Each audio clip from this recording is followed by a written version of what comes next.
क्योंकि इनको भी इतने मोटे गिलास का चश्मा लगा है ना, तो उससे जो देख रहे हैं गलत तो नहीं देख रहे होंगे। तो फिर ये पूजा क्यों कह रहे हैं? अब मैं बताता हूँ ये पूजा क्यों कहते हैं। पूजा इसलिए कहते हैं कि दर हकीकत हम मजार को पूजते तो नहीं है, अलबत्ता चूमते जरूर है। ये चूमने को पूजना बोलते हैं। और इन जाहिलों को मालूम नहीं कि सहाबा इकराम रसूलुल्लाह की मजार अक़दस को चूमते थे।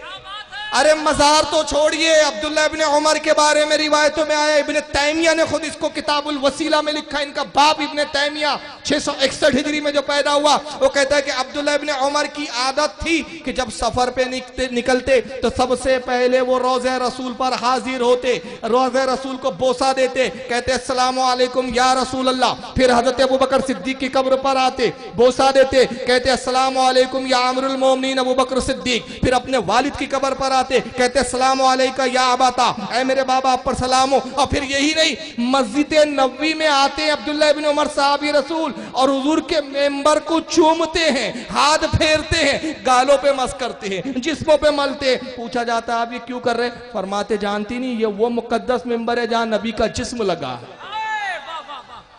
मैं इससे बरकत हासिल करता हूं।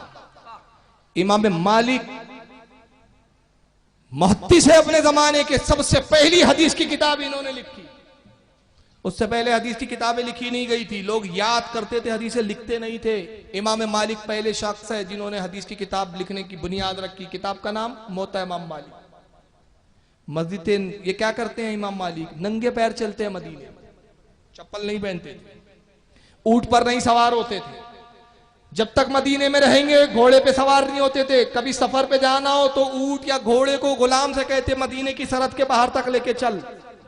बाहर जाते तब घोड़े पे ऊंट बैठते या ऊंट पे बैठते। पूछा जाता मदीने में सवारी नहीं करते? फरमाते मुझे हया आती है कि मदीने को घोड़ों से रोंदू जिस पर मेरे आका चले। खंडरों पे जाते, मदीने की पुरानी आबादी जो खंडर हो चुकी, ईंटों को उठाते बोसे देते, पत्थरों को उठाते बोसे देते, दीवारों को चूमते। लोगों ने कहा इतने बड़े वक्त के इमाम, इतने बड़े मुहद्दिस और इमाम मालिक, ये क्या दीवानगी है आपकी? कब्र जो आप पत्थरों को चूमते हो, दीवारों को चूमते हो। कहते तुम क्या जानो जाहिलो बेवकूफो, मैं इन पत्थरों को, इन दीवारों को इसलिए चूमता हूं, ये मदीने के पुराने मकानात थे, ये आका के जमाने की आबादी है। मेरा इश्क कहता है कि अगर मैं किसी पत्थर को चूमूं, हो सकता है कि मेरे नबी का दस्ते मुबारक उस पर लग गया हो और वहां मेरे लब लग गया।